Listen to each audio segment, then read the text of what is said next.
A solidão vinha primeiro, depois o medo. A menina aprendeu isso cedo demais. Sozinha, o medo tem mais espaço para crescer. O nome dela era Ana, mas já fazia algum tempo que ninguém a chamava assim com carinho. Desde que a mãe morreu e o pai desapareceu para resolver umas coisas. E nunca mais voltou.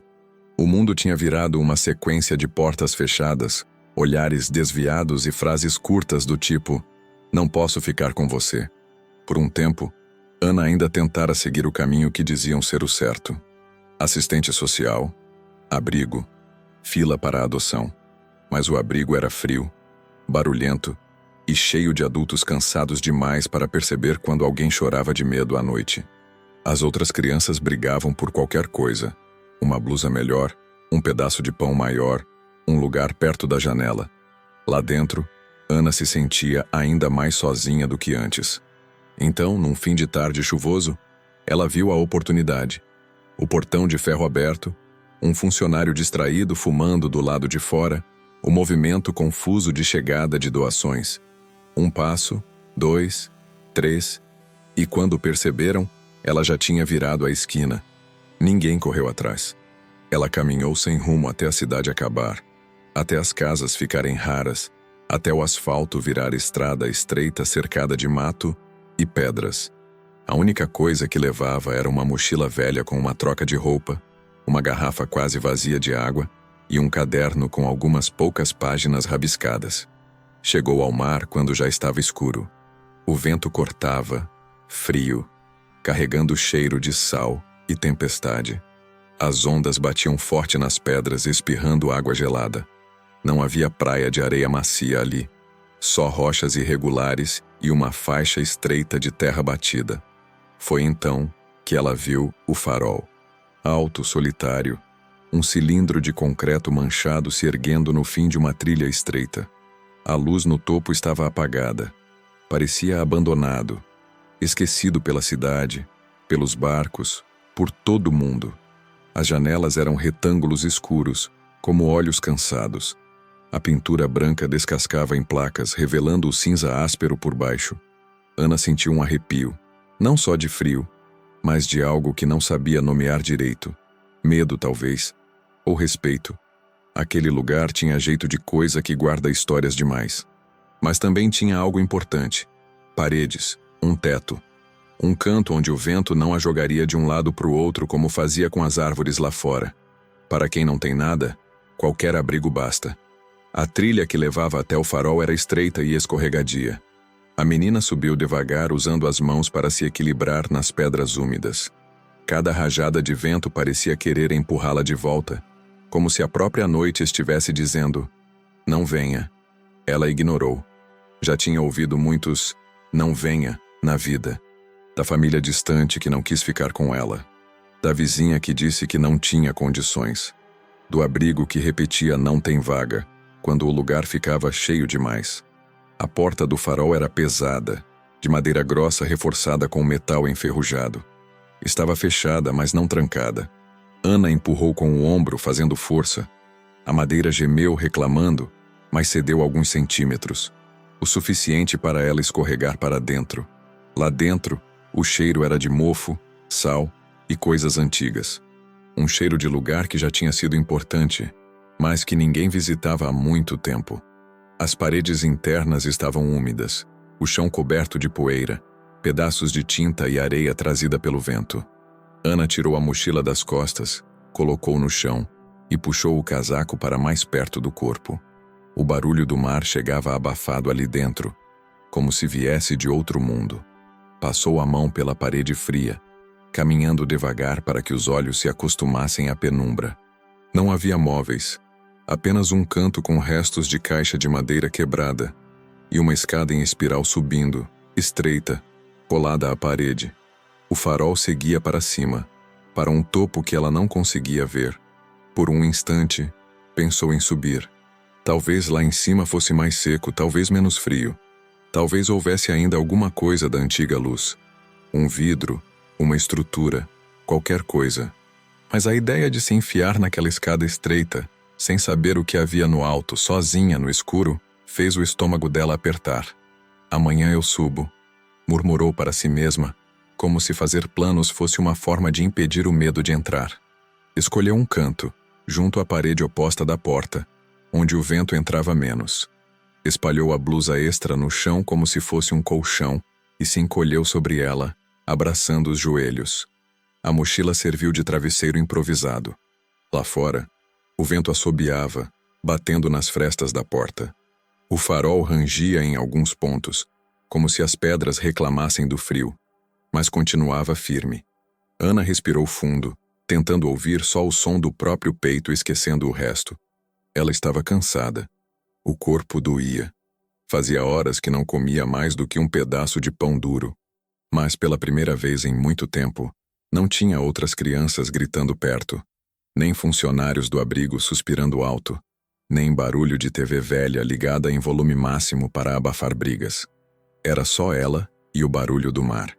Pouco a pouco, o cansaço venceu o medo. Os olhos foram ficando pesados, o corpo relaxando sobre o chão duro. O farol, silencioso, assistia sem dizer nada. Foi quase no momento exato em que ela começou a escorregar para o sono que ouviu pela primeira vez. Um som. Não o som do vento, nem das ondas, nem da madeira rangendo. Era diferente. Vinha de dentro. De cima. Um som baixo, metálico, ritmado. Como se alguém, em algum lugar lá no alto, estivesse andando devagar, passo após passo, sobre um piso antigo. Toque, toque, toque. Ana abriu os olhos de repente, o coração disparando. Prendeu a respiração, tentando ouvir melhor. Por um instante, o som parou. Ela pensou que tinha imaginado. Então veio de novo. Toque, toque, toque. Um passo arrastado, um peso, uma pausa. Outro passo. Lá em cima, no escuro do farol que deveria estar vazio.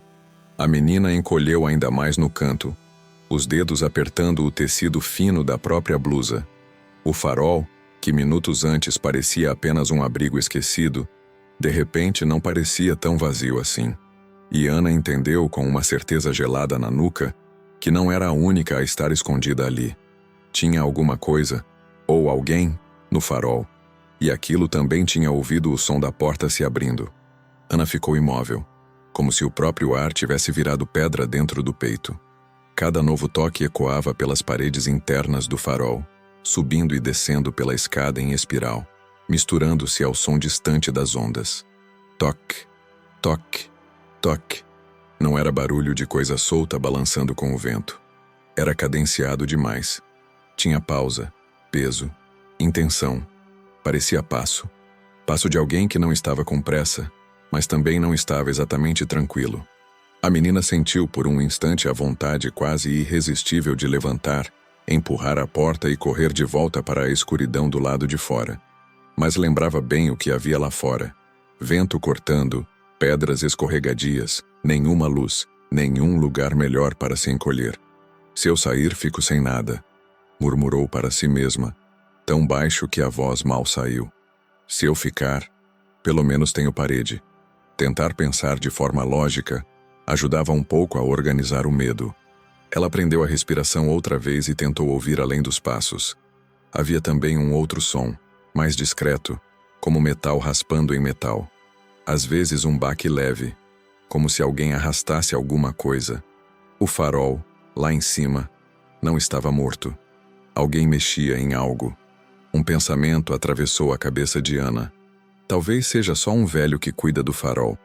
Talvez não esteja totalmente abandonado. A ideia de um velho rabugento mexendo em ferramentas era menos assustadora do que a de um desconhecido qualquer ou, pior, de algo que não sabia explicar. Mesmo assim, outra voz dentro dela, a voz treinada pela rua, pelo abrigo, pela vida, repetia: adulto desconhecido e lugar isolado nunca é boa combinação. Os passos continuaram por alguns minutos, depois pararam. O silêncio voltou, pesado, quase doloroso. Ana esperou. Contou mentalmente até 100, depois até 200. Nada. Nenhum ruído novo. O barulho do mar aos poucos retomou seu lugar, como se tivesse engolido o outro som. O cansaço puxou de novo. O corpo tremia de frio, o estômago reclamava, e o chão duro cobrava cada osso magro. A menina apertou os olhos, tentando empurrar o medo para o fundo da mente. Dessa vez, quando o sono veio, trouxe sonhos quebrados. Flashes de corredor de abrigo, da mãe tossindo em uma cama de hospital, da porta pesada do farol girando em câmera lenta. E entre tudo isso, sempre o mesmo som insistente. Toque, toque, toque. Ela acordou com uma luz diferente cortando o escuro. Não era alaranjada como a do pôr do sol, mas pálida e fria. Amanhecer. Uma fresta de claridade mal conseguia entrar por uma janela estreita em algum ponto mais alto da torre e escorria pela escada, desenhando um traço no chão. Seu corpo doía inteiro. Sentia a roupa úmida na bainha, os dedos rígidos, o pescoço travado de ter dormido encolhida. Mas ainda estava ali, ainda respirando. E o farol aparentemente também. Ela se levantou devagar, alongando as pernas. O silêncio era quase absoluto agora. Nenhum passo, nenhum arrastar de coisa. Só o mar lá fora e o gemido ocasional da estrutura se acostumando ao dia. A escada em espiral, antes um buraco negro desconhecido, agora deixava ver um pouco mais. Degraus estreitos de metal enferrujados, subindo colados à parede. O corrimão tinha partes faltando. Em alguns pontos dava para ver o centro oco do farol, descendo até um chão que talvez fosse mais baixo do que onde Ana estava. Ela engoliu seco. Se tem alguém aqui, eu preciso saber. Sussurrou, tentando convencer mais a si mesma do que qualquer outro ser. Não era só curiosidade. Era sobrevivência. Não dava para ficar num lugar sem saber com quem dividia o teto. Antes de subir, foi até a porta e a empurrou um pouco para checar. O vento entrou com força, quase arrancando a madeira da mão dela. O céu lá fora estava cinza, as ondas maiores do que na noite anterior. O mundo parecia ainda menos amigável do lado de fora do que dentro do farol. Ela fechou a porta de novo, deixando só uma fresta de ar. Voltou para a base da escada. Subir significava entrar mais fundo no desconhecido. Ficar embaixo significava passar horas esperando o medo inventar 1000 monstros diferentes. Entre uma coisa e outra, subir parecia menos pior. Colocou o pé no primeiro degrau, testando. O metal gemeu, mas aguentou. Subiu mais um, depois outro. Cada passo fazia ruído demais para o gosto dela, mas não havia muito o que fazer. O eco dos próprios passos lembrava a cada instante o som da noite anterior. Toque, toque, toque. Enquanto subia, a luz ia aumentando. Pequenas frestas nas paredes deixavam entrar claridade esbranquiçada. Em um ponto intermediário, passou por uma espécie de plataforma estreita com uma janela circular coberta de sujeira. Atravessando o vidro, dava para ver o mar se debatendo lá embaixo. Ana se forçou a não olhar muito. Tinha algo em altura que sempre a deixava tonta. Continuou subindo. As pernas começaram a queimar. O farol era mais alto do que parecia de baixo. O ar ficava mais frio, misturado com cheiro de ferrugem e pó, até que chegou ao topo. A escada terminava em um piso circular, coberto de placas de metal e madeira. No centro, a antiga estrutura onde um dia ficara a luz do farol, agora quebrada, sem lâmpada, com o vidro rachado em vários pontos. Havia caixas empilhadas em um canto, um velho fogareiro de camping, uma mochila grande encostada na parede curva. E, sentado perto da janela maior, de costas para ela, alguém. Um homem. Ele olhava para o mar através do vidro sujo, as pernas cruzadas à frente, um caderno aberto no colo. O cabelo era escuro e desgrenhado, como se não visse pente há dias. Usava um casaco pesado, puído nos cotovelos e botas gastas. Ao lado dele, uma caneca de metal vazia. Ana ficou parada no último degrau, o corpo inteiro em alerta. O farol de repente encolheu. Não havia mais muita distância entre ela e o desconhecido. O homem não se virou, mas falou, com voz rouca de quem não usa as cordas vocais com frequência. Achei que você não ia subir. A frase atravessou o ar como se ele tivesse estado esperando exatamente esse momento. Ana sentiu um arrepio. A voz dela saiu mais fina do que gostaria. Eu pensei que o farol estava vazio. O homem riu, um som curto, sem alegria. Lugar nenhum fica vazio por muito tempo. Ou alguém ocupa, Ou o tempo ocupa. Ele virou o rosto um pouco, sem se levantar. Agora ela via um pedaço do perfil. Barba por fazer, olheiras fundas, uma cicatriz antiga perto da boca. Você faz muito barulho para quem está tentando se esconder. Ana mordeu o lábio. Era o tipo de comentário que já ouvira em outros contextos. Em abrigo, na rua, de gente que achava que criança devia aprender a desaparecer. Eu só precisava de um lugar para ficar, disse, tentando manter a voz firme. Não sabia que tinha gente aqui. Se incomodar, eu vou embora. Ela não fazia ideia de para onde, mas o orgulho mandou terminar a frase. O homem demorou um tempo para responder. Fechou o caderno com calma, colocou ao lado e só então se levantou devagar, como se cada músculo reclamasse do esforço. Quando se virou de frente, o rosto dele mostrava algo que Ana reconheceu na hora. Cansaço. Um cansaço que vinha de dentro, não só do corpo. Ele a avaliou dos pés à cabeça. Viu a roupa fina demais para aquele vento, a mochila pequena, os olhos que tentavam parecer bravos, mas deixavam escapar medo pelas bordas. Quantos anos? Ele perguntou. 11. Ela respondeu sem hesitar. Aprendera a falar a idade rápido. Em abrigo, isso decidia em que cama ia dormir, em qual fila entrava. Nome? Ela pensou por um segundo em inventar. Era uma velha defesa, dar nome falso para não ser encontrada depois. Mas por algum motivo, olhar aquele sujeito que escolheu morar dentro de um farol esquecido não parecia combinar com mentiras comuns. Ana. Ele assentiu, lentamente, como se o nome encaixasse em algo que ele já sabia sobre o mundo. Eu sou o Miguel. Fez uma pausa. E você não vai embora. Ana deu um passo atrás instintivamente. Não vou? Lá fora tem pedra escorregando, mar bravo e gente que gosta de perguntar o que não deve quando vê criança sozinha. Aqui dentro, ele deu de ombros.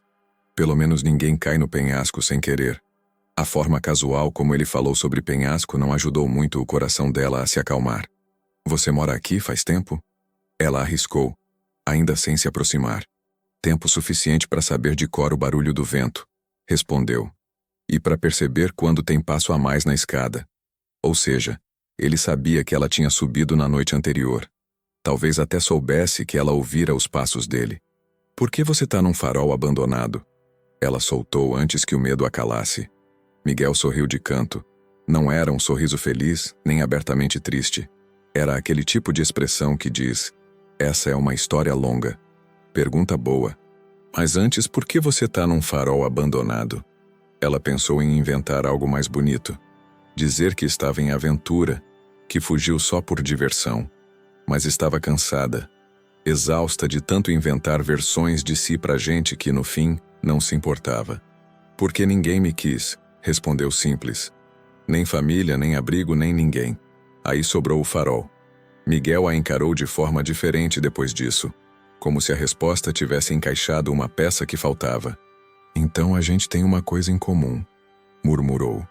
Também sobrou o farol para mim.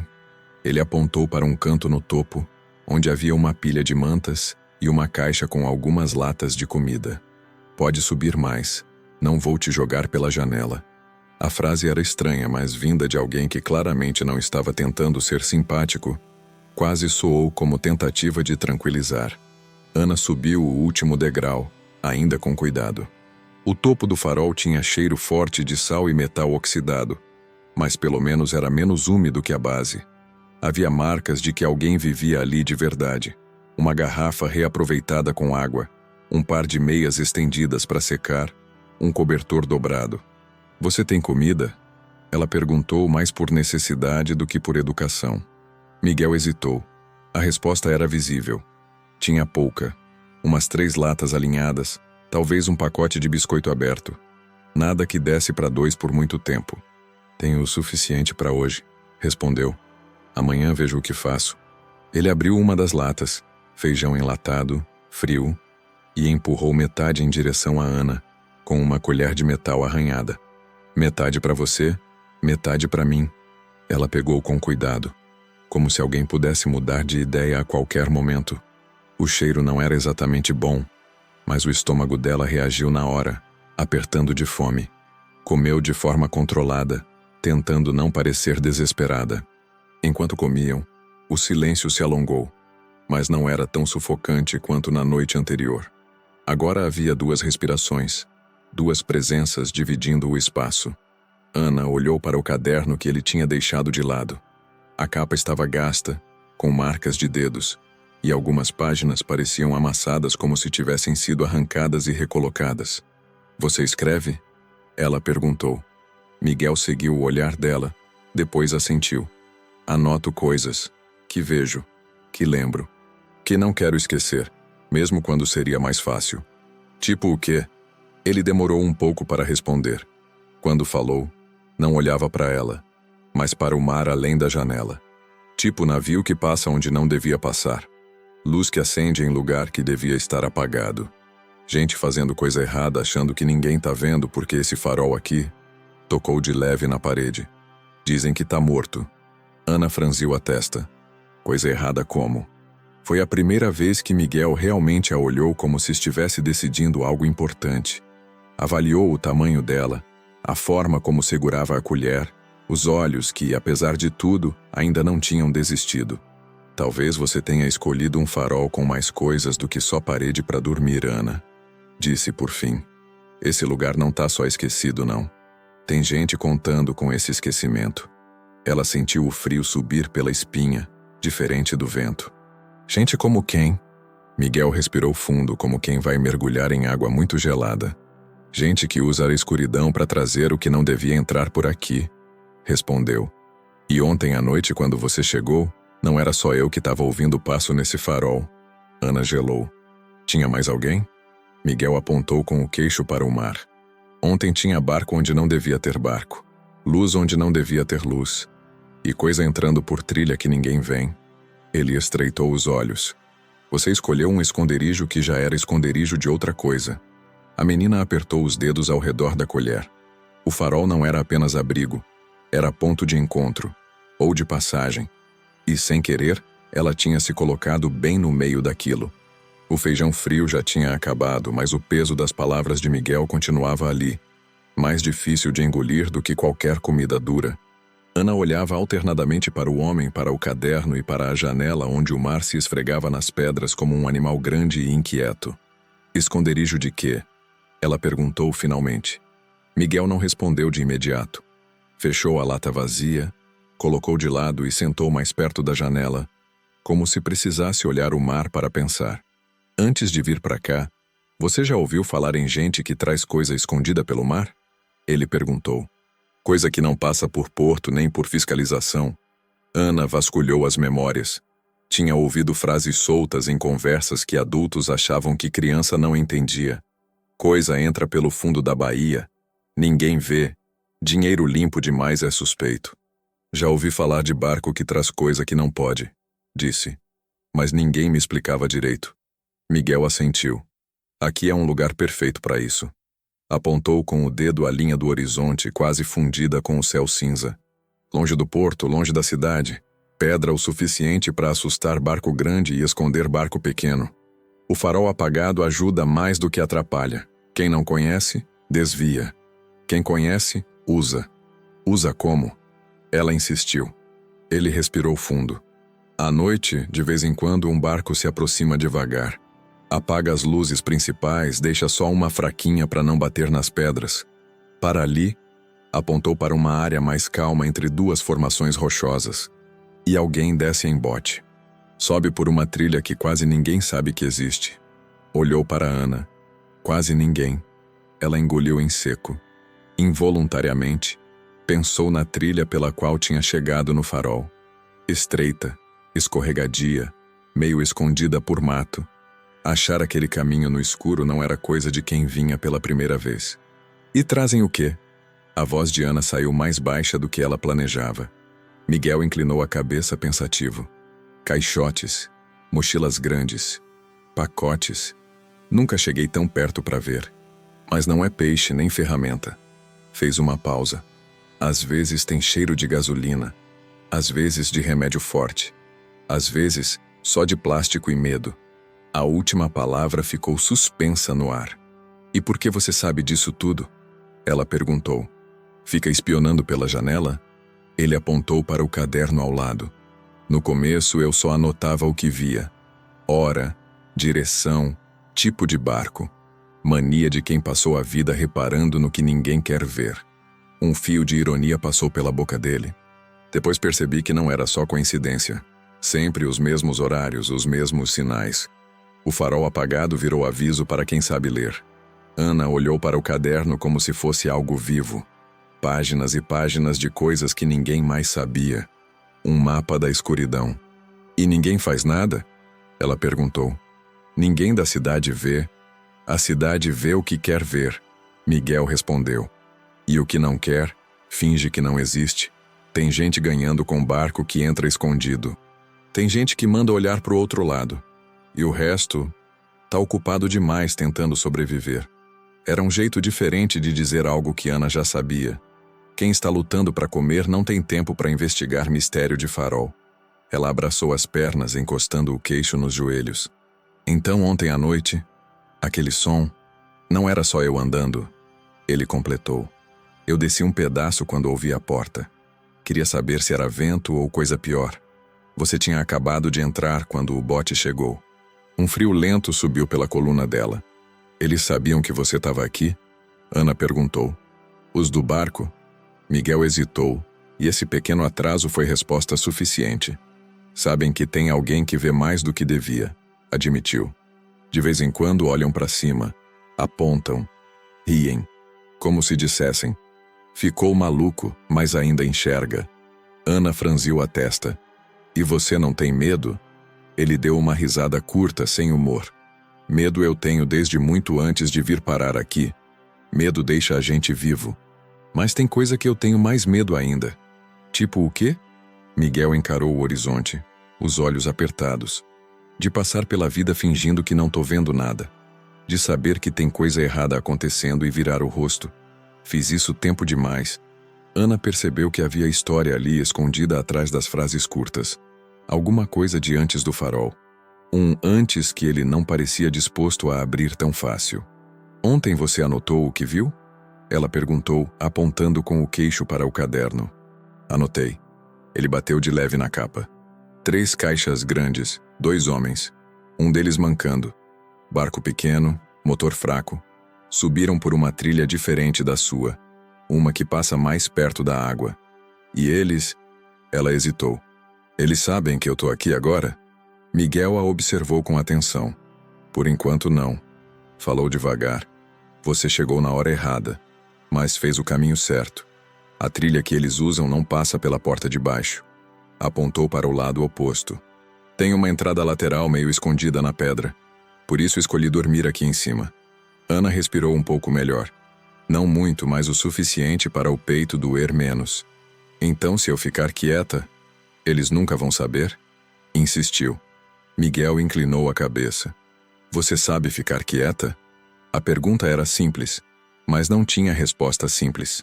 Ana sabia ficar calada quando precisava. Já tinha aprendido que falar em certas horas rendia bronca ou coisa pior. Mas ficar quieta do jeito que ele falava parecia outra coisa. Parecia ser sobre não existir. Ela mordeu o lábio. Eu sei me esconder. Olhou ao redor. E sei não fazer barulho quando tem adulto bravo por perto. Ele assentiu, como quem marca pontos invisíveis. Bom começo. O silêncio que veio depois não era mais de ameaça imediata, mas de peso. Tinha uma sensação estranha de que algo estava sendo decidido ali, sem que ninguém falasse em voz alta. E você escreve isso para quê? Ana perguntou num impulso. Para quem? Miguel olhou para o caderno, depois para ela. No começo eu achava que escrevia só para mim, para não enlouquecer de vez. Deu um meio sorriso torto. Mas quanto mais eu anotava, mais parecia que eu estava guardando prova de alguma coisa, mesmo sem saber para quem. Prova. Era uma palavra que Ana conhecia de outro lugar, de conversas no abrigo sobre gente que ia presa ou não. Tem prova? Não tem prova? Como se o que a pessoa viveu, viu ou sentiu não fosse suficiente sem papel. Então você tem prova? Ela insistiu. Prova do que estão fazendo aqui? Ele pensou um pouco. Tenho pedaços, horários, anotações, alguns desenhos dos barcos, das caixas. Fez uma pausa. Mas falta o que adulto gosta de usar para acreditar: foto, vídeo, nome completo, documento. Coisa que não é tão fácil de conseguir quando você tá sozinho num farol sem internet e com um celular velho sem câmera. Ana olhou ao redor de novo, como se esperasse um aparelho escondido em alguma rachadura. Você não sai daqui? Nunca? Às vezes desço até a vila pequena lá atrás da colina. Apontou na direção oposta ao mar. Compro comida, troco favor, ouço conversa, mas não fico muito. Tem gente que ainda lembra de mim, e gente que prefere me ver sumido. Ela não perguntou o porquê. Ainda não. Da base da torre um eco subiu, diferente dos sons de antes. Não era mar, nem vento. Era algo mais próximo. Um zumbido grave, conhecido demais dos ouvidos de qualquer um que já esteve perto da água. Som de motor. Um motor pequeno, brigando um pouco com as ondas. Miguel mudou na mesma hora. O corpo, que até então carregava preguiça de adulto cansado, enrijeceu. Os olhos ganharam foco. Vem, disse, levantando-se rápido. Se abaixa. Ele foi até a janela principal e se posicionou num ponto em que podia ver sem ser visto com facilidade. Ana, instintivamente, rastejou até o parapeito mais baixo e espiou pela fresta ao lado dele. Lá embaixo, entre as pedras, um barco se aproximava. Não era grande. Um casco simples de fibra, motor barulhento, 2 pessoas a bordo. O mar ainda estava agitado, mas o piloto parecia conhecer bem o caminho. Desviava das pedras com segurança, reduzindo a velocidade conforme se aproximava de uma faixa de água mais calma. É cedo demais, Miguel murmurou, franzindo a testa. Eles costumam vir depois do pôr do sol. Que diabos estão fazendo aqui essa hora? Ana observou, o coração disparado. Viu quando o barco finalmente desligou o motor e passou a seguir no embalo das ondas. Um dos homens se levantou. Capuz cobrindo parte do rosto, casaco escuro, calça encharcada até os joelhos. O outro continuou sentado, segurando algo coberto com lona. Consegue ver o que é? Ela sussurrou. Não daqui, Miguel respondeu. Mas não são só caixas dessa vez. O homem em pé puxou o barco até uma rocha que formava uma espécie de degrau natural. Prendeu uma corda, jogou algo para a terra e depois saltou. O segundo homem levantou com mais esforço. Mesmo de longe dava para perceber que mancava. Ana sentiu um arrepio na nuca. Pensou num detalhe que Miguel mencionara. Ontem, um deles mancava. São os mesmos de ontem? Arriscou. Miguel não respondeu imediatamente. Apertou os olhos tentando decifrar os movimentos lá embaixo. Um deles disse enfim. O que manca? O outro? Não sei. Mas estão com pressa. Os 2 homens começaram a subir por uma trilha que beirava as pedras, diferente da que Ana usara. Um deles carregava algo pesado nos ombros, não era caixa nem saco de grãos. A forma era mais alongada e irregular. Que é aquilo? Ana não conseguiu esconder a inquietação. Não sei, Miguel admitiu. Mas seja lá o que for, não querem que passe pelo porto. Ele recuou da janela, o rosto tenso. Desce, disse de repente. Agora. Por quê? Porque se o caminho deles cruza pela lateral do farol, a gente não quer fazer barulho aqui em cima. Apontou para baixo. Fica lá embaixo, perto da porta. Se alguém entrar, você se esconde. Aqui em cima se descobrem, não tem para onde correr. Ana hesitou. Parte dela queria ficar e ver até o fim. Outra parte, treinada, calejada, sobrevivente, sabia que Miguel tinha razão. O topo do farol era mirante perfeito, mas também armadilha. E você? Ela perguntou. Eu já tô enrolado demais para fingir que não vi nada. Ele respondeu com um meio sorriso cansado. Se alguém tem chance de passar despercebido aqui, é você. Vai. A urgência na voz dele não deixava espaço para mais discussão. Ana desceu os degraus quase pulando, tomando cuidado para não fazer tanto ruído quanto na subida. O coração batia tão forte que parecia ecoar pelas paredes junto com o vento. Quando chegou à base, o interior do farol parecia ainda mais escuro, apesar da luz do dia. A porta continuava entreaberta, deixando entrar uma faixa estreita de claridade. Ana correu os olhos pelo espaço procurando onde se esconderia se precisasse. Havia um vão entre a escada e a parede, coberto por um pedaço de lona velha. Um lugar onde uma criança magra poderia se enfiar inteira e sumir. Ela testou, deslizou para dentro, segurando a respiração. O coração quase saía pela boca, mas do lado de fora, o farol parecia vazio. Do lado de fora, passos na pedra molhada começaram a se aproximar. A voz de um dos homens subiu com o vento. Grave, irritada, impaciente. Eu disse que essa trilha era pior, mas você insiste em atalho. A resposta veio mais baixa, reclamando de dor na perna. Ana apertou os olhos com força. Não podia ver nada dali, mas sabia que estavam muito perto. Cada pedrinha que rolava, cada respingo de água contra a base do farol, soava como trovoada. Os passos pararam. Por um momento, tudo ficou estranhamente quieto, como se os próprios homens estivessem ouvindo. Então, o som que ela temia. A madeira da porta rangendo. Alguém empurrou a entrada do farol. A luz dobrada inundou o espaço por um segundo. A menina prendeu o ar e todo o movimento, reduzida à pura vontade de desaparecer. Voz de novo. Tem alguém aí? Ana sentiu o corpo inteiro tremer. Não da cabeça dela, mas de algum canto mais fundo. Subiu a lembrança de outras vezes em que tinha ouvido a mesma frase, em outros lugares, com outras intenções. Uma segunda voz respondeu mais perto. Só ele. Pausa. Se não tiver fugido. Ela não sabia direito ele quem, mas no topo do farol, Miguel também escolhia entre silêncio e risco. Ana percebeu então, com uma clareza cortante, que não era mais só uma história de uma menina em busca de abrigo. Era uma história que já estava acontecendo antes dela chegar. E querendo ou não, ela agora fazia parte. Os passos pesados ecoaram dentro do farol, abafados, mas inconfundíveis. Ana, comprimida no vão atrás da lona velha, contava cada baque como se fosse batida de coração estranho. 2 homens, talvez 3, se alguém tivesse ficado no barco. A voz grave que tinha falado primeiro agora subia pela escada, devagar, testando os degraus de metal. «Ô, Miguel!» chamou, e o tom era de quem já conhecia o dono do nome. Não era surpresa, nem descoberta, era cobrança. «Sei que você tá aí em cima». Ana gelou. Eles sabiam que Miguel morava ali, sabiam onde ele ficava. Aquilo não era invasão surpresa. Era outra coisa. Visita. Talvez pior. A resposta veio do topo, distante, mas firme. «Tô aqui. Não fugi. Melhor assim». A voz grave respondeu, com um riso curto. «Porque se tivesse fugido seria problema. E problema é coisa que a gente não tem tempo para resolver devagar». O homem começou a subir.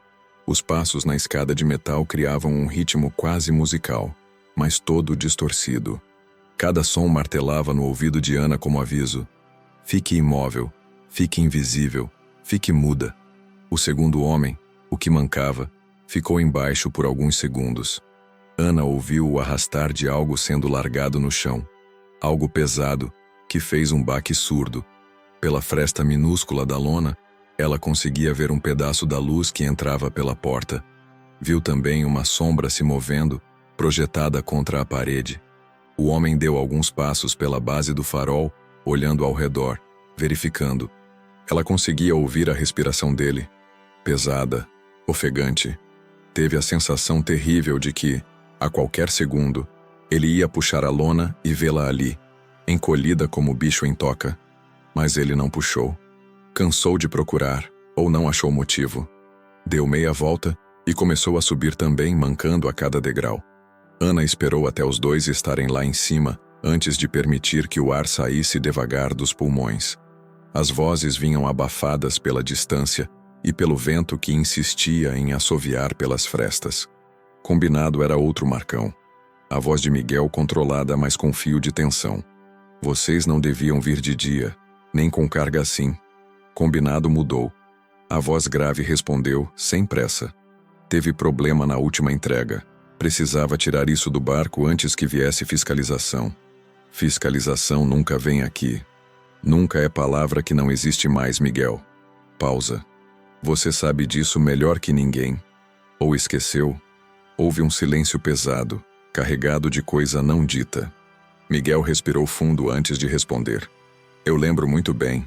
Por isso mesmo eu disse: não quero mais fazer parte disso. Deixei claro. Deixou claro. Mas continua aqui. A outra voz, a do que mancava, entrou na conversa. Mais áspera, menos paciente.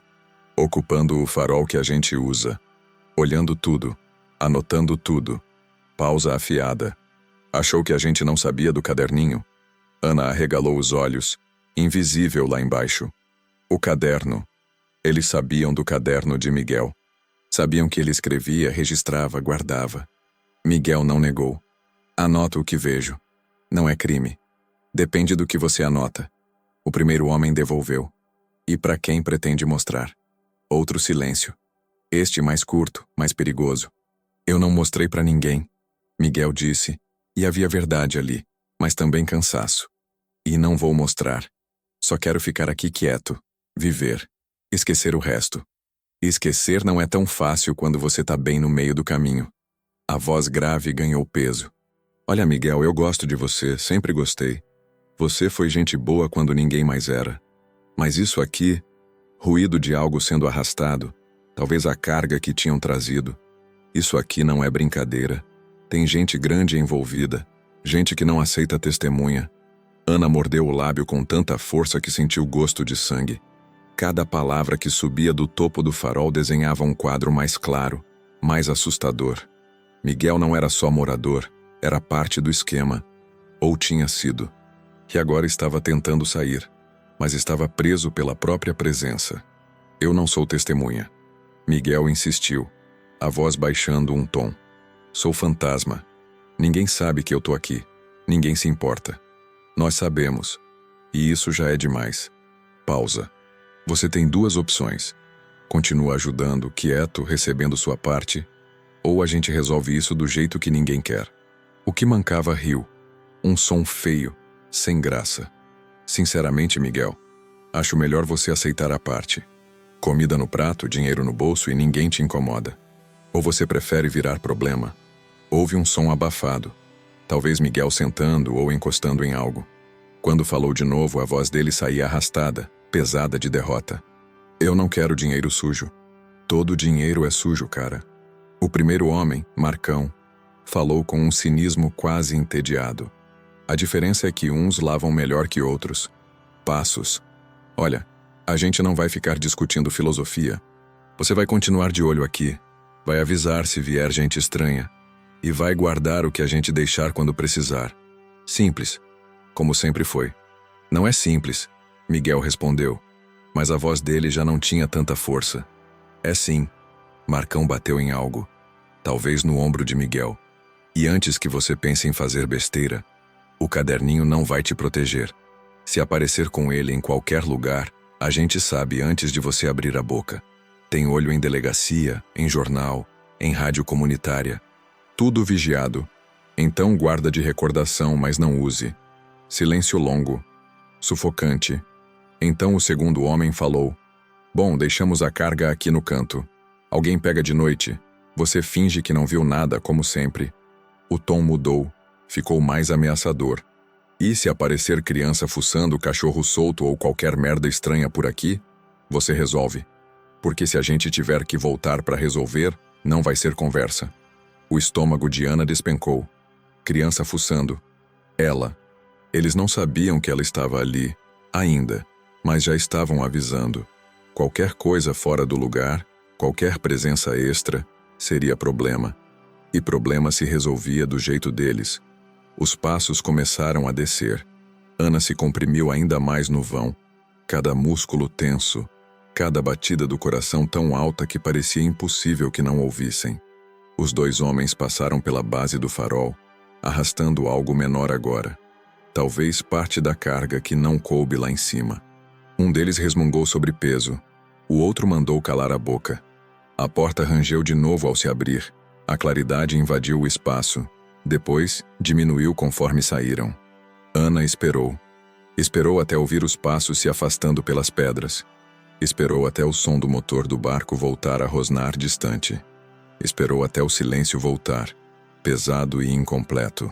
Só então saiu do esconderijo, as pernas bambas, o corpo inteiro tremendo de adrenalina reprimida.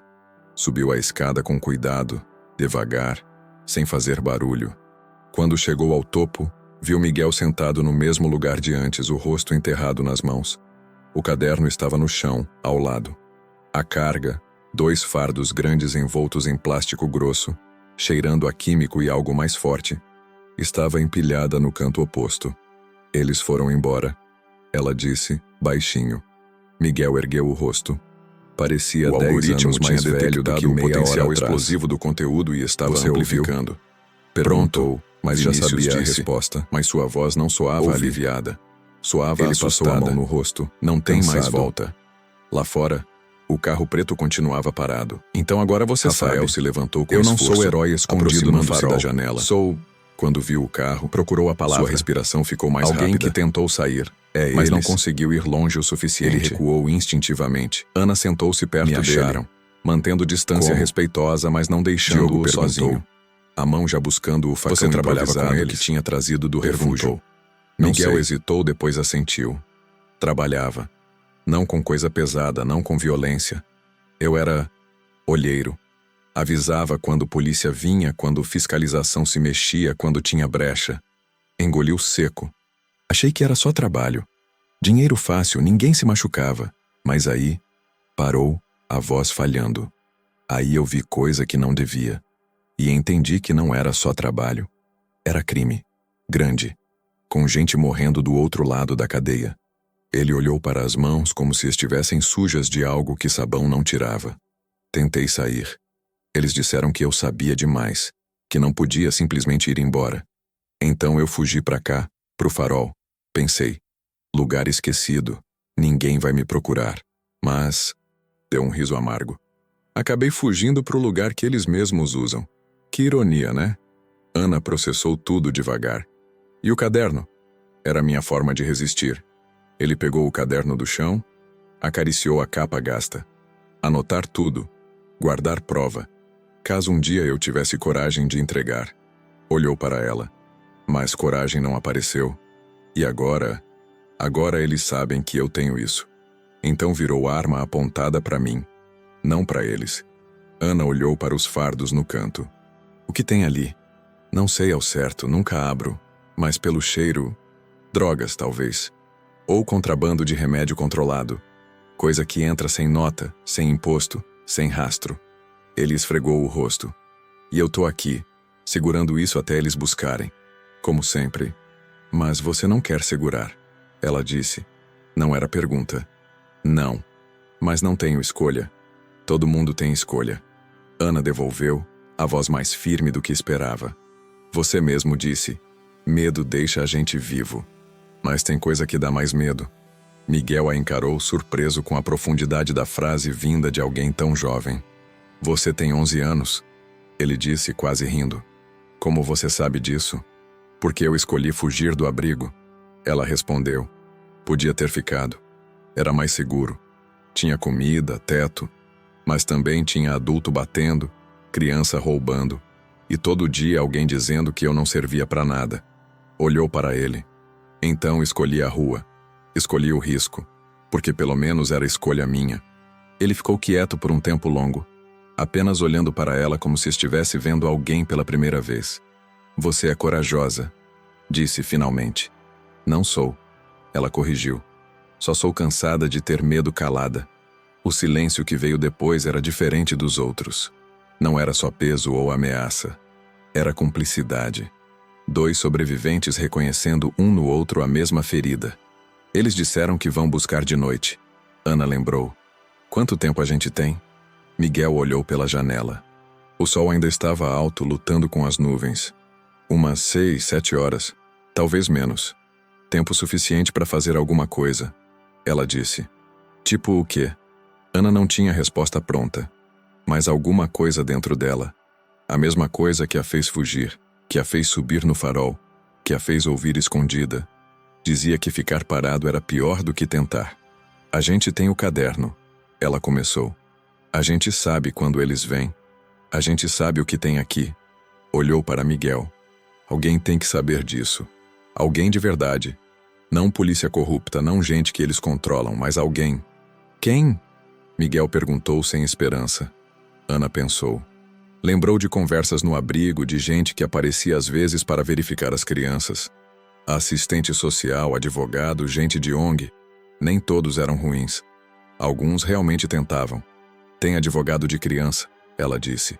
Defensoria pública. Eles não ganham de bandido. Eles ajudam quem não tem ninguém. Olhou para Miguel. Tipo eu, tipo você. Miguel piscou processando. E como a gente chega neles? Tem telefone? Internet? Alguma coisa? Ele balançou a cabeça. Celular velho, sem crédito. Não pega sinal aqui. Então a gente desce. Ela decidiu. Até a vila que você falou. A gente encontra alguém, conta tudo. Entrega o caderno, deixa eles decidirem. E se eles não acreditarem? Aí pelo menos a gente tentou. Miguel a encarou por um longo momento. Depois, pela primeira vez desde que Ana o conhecera, ele sorriu. Um sorriso pequeno, cansado, mas real. Você é maluca, disse. Eu sei, ela respondeu. Mas maluco junto é menos sozinho. Ele pegou o caderno, guardou dentro da jaqueta. Olhou para a carga no canto, depois para a janela, depois para Ana. Se a gente fizer isso, não tem volta. Eles vão saber. E vão vir atrás. Já estão vindo de qualquer jeito, ela apontou. Pelo menos assim a gente escolhe o jogo. Miguel respirou fundo. Depois, finalmente, assentiu. Tá bom. Vamos. Desceram juntos, deixando o farol e sua carga escondida para trás. Lá fora, o vento ainda cortava, o mar ainda batia nas pedras e o mundo continuava indiferente. Mas dentro dos dois, homem e menina, fugitivos de vidas diferentes, algo tinha mudado. Não era mais só sobre sobreviver, era sobre fazer barulho. A trilha que descia do farol era ainda mais traiçoeira à luz do dia.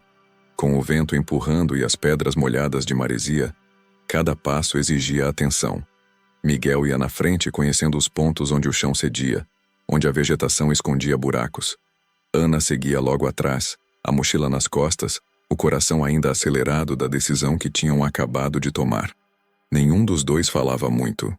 O barulho do mar e do vento ocupava todo o espaço sonoro. Mas também havia outra coisa. A consciência de que, uma vez que abrissem a boca para alguém de fora, não haveria como voltar atrás. A engrenagem seria acionada. E engrenagens, uma vez em movimento, esmagam o que estiver no caminho. Levaram quase 40 minutos até a trilha se alargar e virar estrada de terra batida.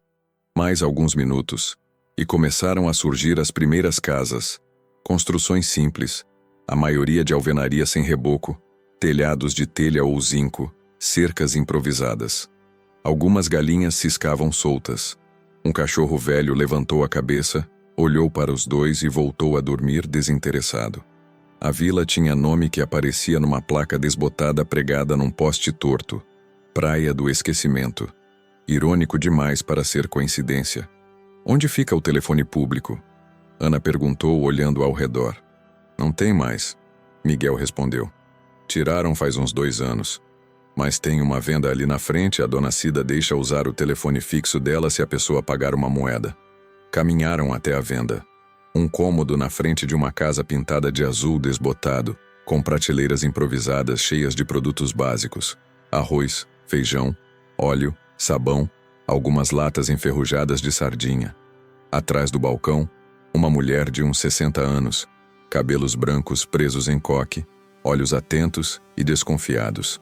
Ela reconheceu Miguel na hora. "Ó, o fantasma do farol", disse, sem tom de brincadeira. "Pensei que tinha virado lenda." "Ainda tô vivo, dona Cida." Miguel respondeu, forçando um meio sorriso. "Preciso usar o telefone. É urgente." Ela olhou de Miguel para Ana, avaliando. Criança suja, magra, com cara de quem dormiu em chão duro. Homem barbado, olheiras fundas, roupas que já tinham visto dias melhores. A combinação não parecia das mais comuns. "Por gente como?" Ela perguntou, cruzando os braços. "Do tipo que pode salvar vida", Ana disse antes que Miguel respondesse. A voz dela saiu firme, sem medo.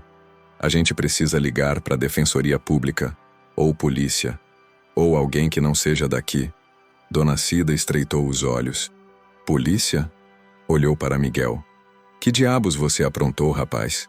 Nada que eu tenha escolhido. Ele respondeu cansado. Mas tem gente usando o farol pra coisa errada. Contrabando. E eu tô no meio sem querer. A mulher ficou em silêncio por um momento longo. Depois suspirou e apontou para o fundo da venda, onde um telefone velho de mesa encardida descansava ao lado de uma pilha de cadernos de fiado. R$2, disse. E se for para meter polícia aqui na vila, eu não sei de nada. Entendeu? Miguel tirou do bolso algumas moedas amassadas e colocou no balcão. Dona Cida pegou sem contar. Apenas empurrou o telefone na direção deles. Ana ficou ao lado enquanto Miguel discava. Ele sabia o número de cor. Tinha anotado no caderno meses atrás, quando ainda acreditava que um dia teria coragem de ligar. O telefone tocou uma vez, 2, 3. Finalmente, uma voz feminina atendeu, profissional e cansada. Defensoria Pública, bom dia. Bom dia. Miguel começou, a voz saindo mais rouca do que gostaria. Eu preciso denunciar um esquema de contrabando. Tenho provas, nomes, horários, tudo anotado. Pausa do outro lado. Senhor, o senhor precisa ir até uma delegacia para registrar ocorrência formal. A defensoria não atende denúncias criminais diretamente. Eu sei, Miguel insistiu. Mas eu não posso ir na delegacia daqui. Tem gente infiltrada. Eles vão saber antes de eu sair da porta. Preciso de alguém de fora. Alguém que não seja controlado por eles. Outra pausa. Mais longa. A voz voltou, agora com um pouco mais de atenção. O senhor está em risco imediato? Miguel olhou para Ana, que assentiu devagar. Estou. E tem uma criança comigo. Ela não tem lugar para ficar. Fugiu de abrigo. E agora está no meio dessa confusão também. Ana ouviu a respiração mudar do outro lado da linha. Quando havia criança envolvida, o protocolo mudava. Sempre mudava. Onde vocês estão? Praia do Esquecimento. Vila pequena perto do farol abandonado. Litoral Sul. Farol abandonado. A mulher repetiu como se estivesse anotando. Certo. Vou encaminhar para o Conselho Tutelar e para a Polícia Federal. Contrabando é competência federal. Eles vão mandar alguém. Mas pode demorar algumas horas. Quantas? Miguel perguntou, a urgência vazando na voz. Não sei ao certo. Depende da disponibilidade de viatura e de onde estão no momento. Mas vou marcar como urgência por causa da criança. Por favor, Miguel disse, e havia algo de súplica real ali. A gente não tem muito tempo. Eles vão voltar de noite. E se descobrirem que a gente saiu, que ligamos... Entendam uma coisa. A voz do outro lado ficou mais firme. Se vocês estão realmente em risco, não fiquem parados esperando num lugar exposto. Procurem algum lugar público com gente onde possam ser vistos. Bandido não age fácil na frente de testemunha. Não tem lugar público aqui? Ana murmurou, mas alto o suficiente para ser ouvida. A mulher hesitou. Tem igreja? Posto de saúde? Escola? Miguel pensou rápido. Tem uma igreja pequena, uns 300 metros daqui. Vão para lá. Fiquem com o padre e o pastor quem estiver. Expliquem a situação. Não saiam até a viatura chegar. Entendido? Entendido. E o senhor? A voz suavizou um pouco. Senhor, coragem é isso que o senhor está fazendo agora. Mas coragem sem cuidado vira imprudência. Protejam-se, por favor. Miguel agradeceu e desligou.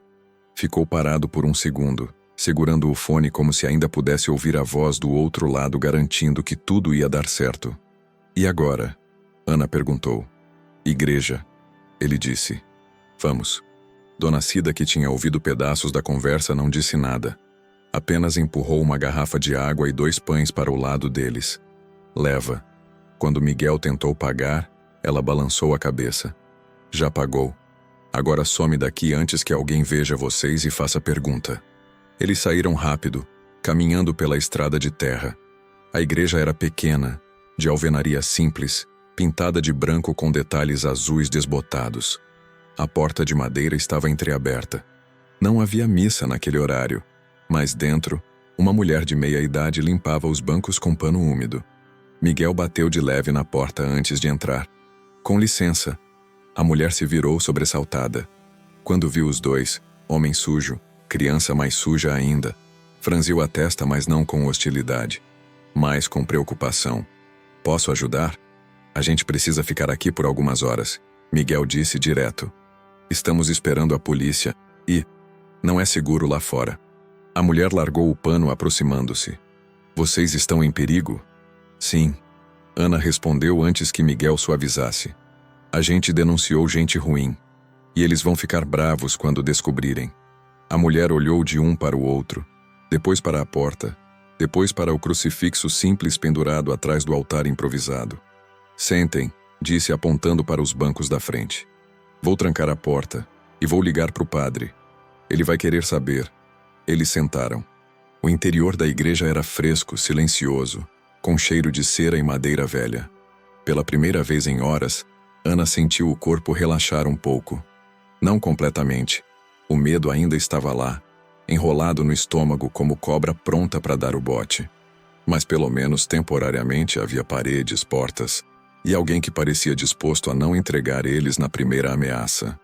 Miguel tirou o caderno de dentro da jaqueta, folheou algumas páginas como se estivesse revisando mentalmente tudo que tinha anotado. Ana viu datas, horários, desenhos rudimentares de barcos, setas indicando trilhas. Era um mapa da ilegalidade, feito à mão, testemunha silenciosa de crimes que ninguém investigava porque ninguém via. Você acha que vão acreditar? Ela perguntou baixinho. Não sei, Miguel admitiu. Mas pelo menos agora tem gente sabendo. Mesmo que não acreditem em mim, vão ter que verificar. E verificando vão achar as coisas. Os fardos, as marcas na trilha, os barcos. E se eles tirarem tudo antes? Não dá tempo. A gente ligou agora. Eles só vão saber que ligamos quando voltarem de noite e a gente não estiver lá. Olhou para ela. Ou quando a polícia chegar primeiro. Ana assentiu, tentando acreditar, tentando afogar a voz pequena na cabeça que dizia: e se não chegar a tempo? As horas passaram devagar. O padre chegou.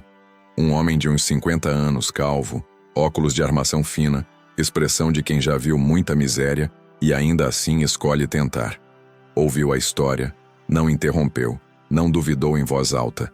Apenas assentiu e disse: vocês ficam aqui quanto tempo precisar.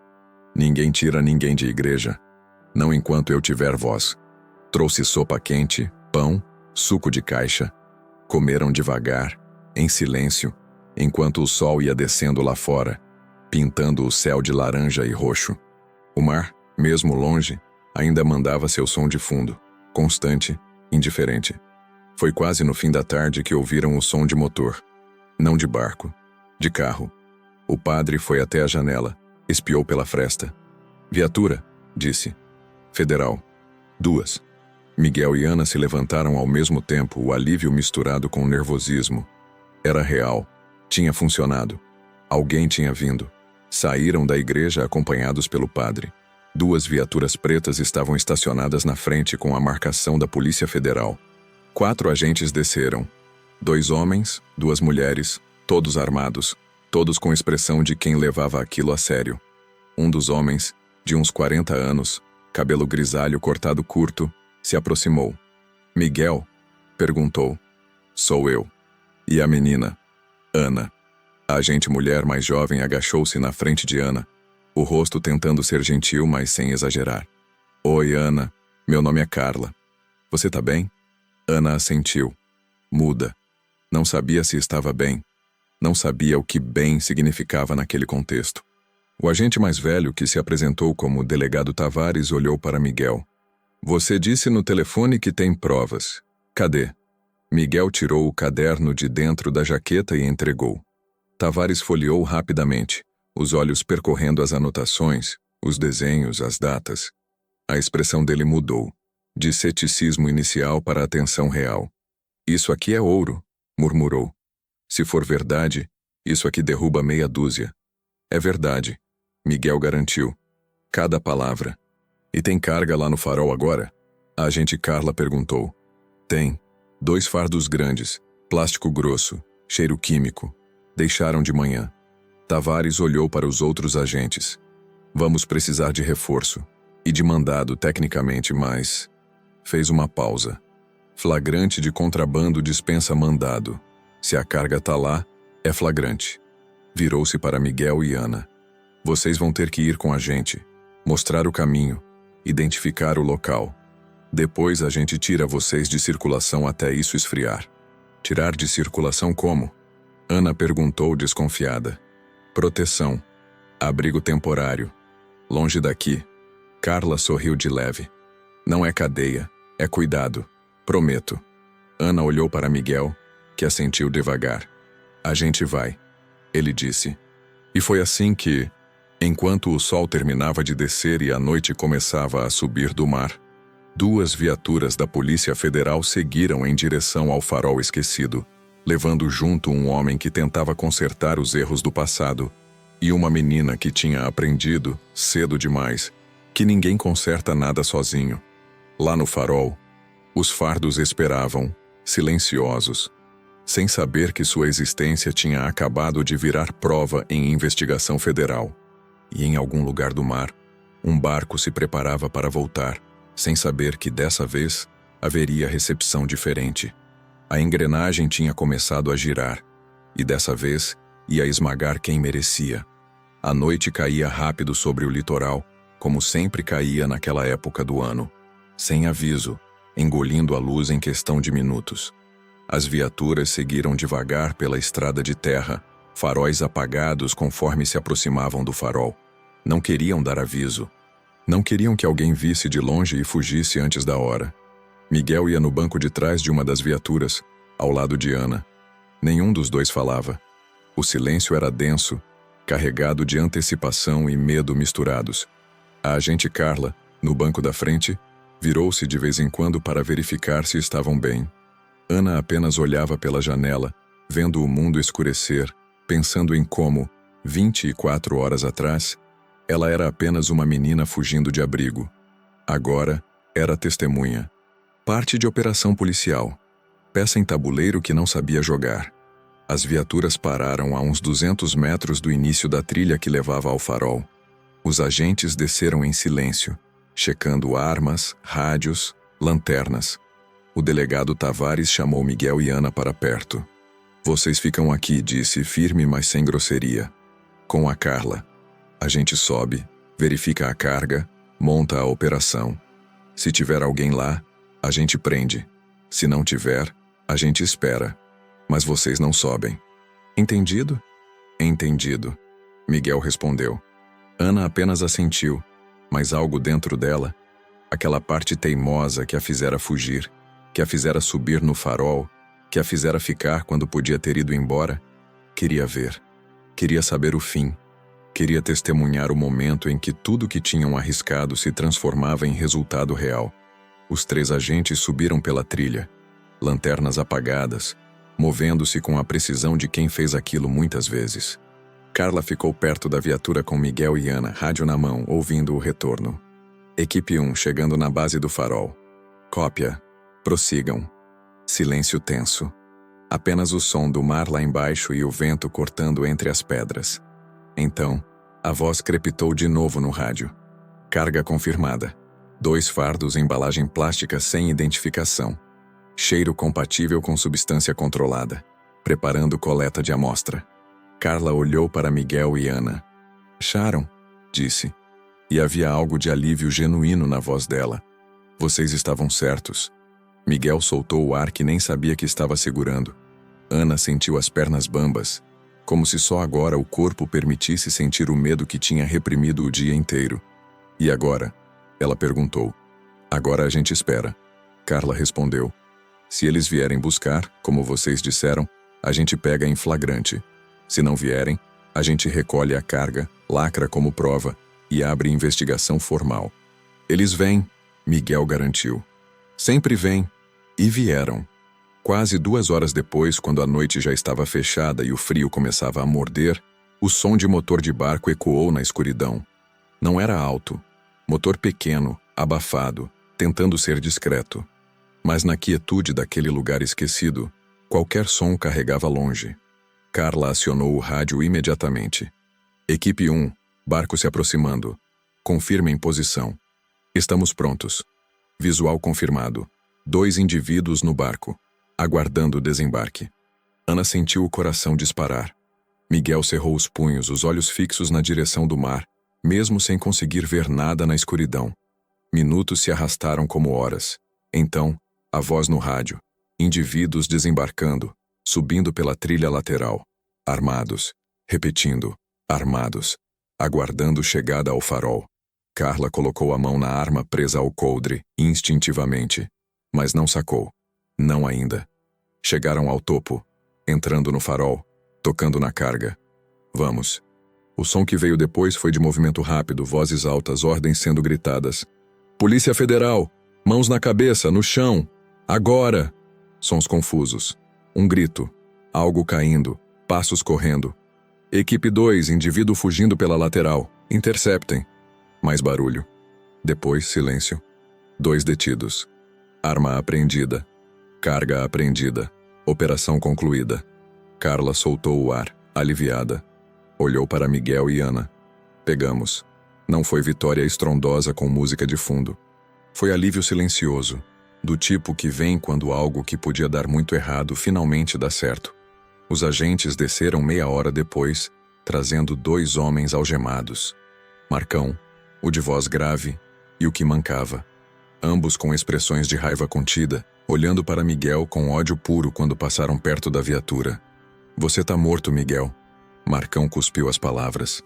Você e a pirralha. Vocês não sabem com quem estão mexendo. Cala a boca.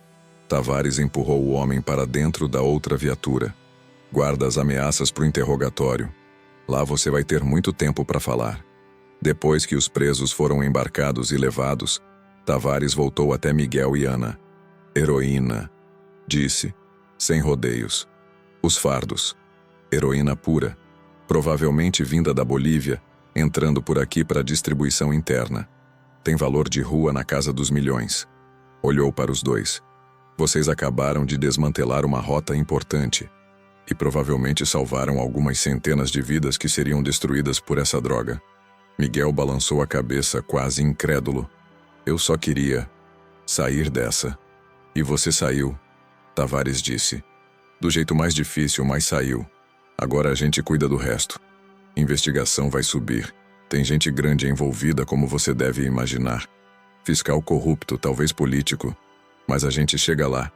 Sempre chega. Ele olhou para Ana. E você, pequena? A gente vai te levar para um lugar seguro. Não abrigo comum. Um lugar específico para crianças que precisam de proteção por terem testemunhado coisa séria. Lá você vai ter assistente social, psicólogo, escola. Tudo que deveria ter tido desde o começo. Ana engoliu seco. Parte dela queria acreditar.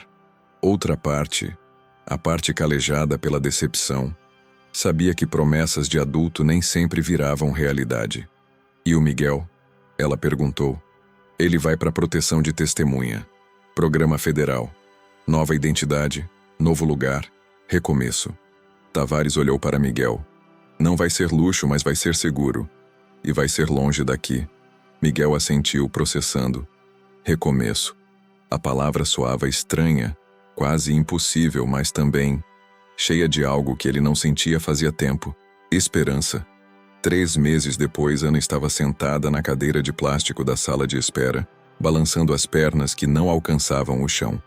A assistente social ao lado, uma mulher jovem de uns 30 anos com jeito paciente e sem aquela pressa irritante que a maioria dos adultos carregava, folheava uma pasta com papéis. Seu processo de acolhimento foi aprovado. Ela disse, sorrindo. A família substituta que vai te receber já foi avaliada, aprovada e está esperando você chegar. Eles moram numa cidade do interior, longe da costa. Lugar tranquilo. Tem outra criança acolhida lá também. Um menino de 9 anos. Você não vai estar sozinha. Ana olhou para a pasta como se fosse um mapa para lugar desconhecido. Família substituta. Não era adoção. Ainda não. Era acolhimento temporário. Mas era mais do que tinha tido nos últimos anos. E o Miguel? Ela perguntou pela 10ª vez em 3 meses. Ele tá bem. A assistente social respondeu, paciente como sempre. Não posso te dizer onde. Você sabe disso. Proteção de testemunha é sigilosa. Mas ele mandou recado. Estendeu um papel dobrado. Ana pegou com cuidado, abriu. A letra era torta, apressada, mas reconhecível. Ana, espero que você esteja em lugar melhor do que farol vazio. Eu tô. Não é perfeito, mas é honesto. Ninguém me ameaça, ninguém me usa.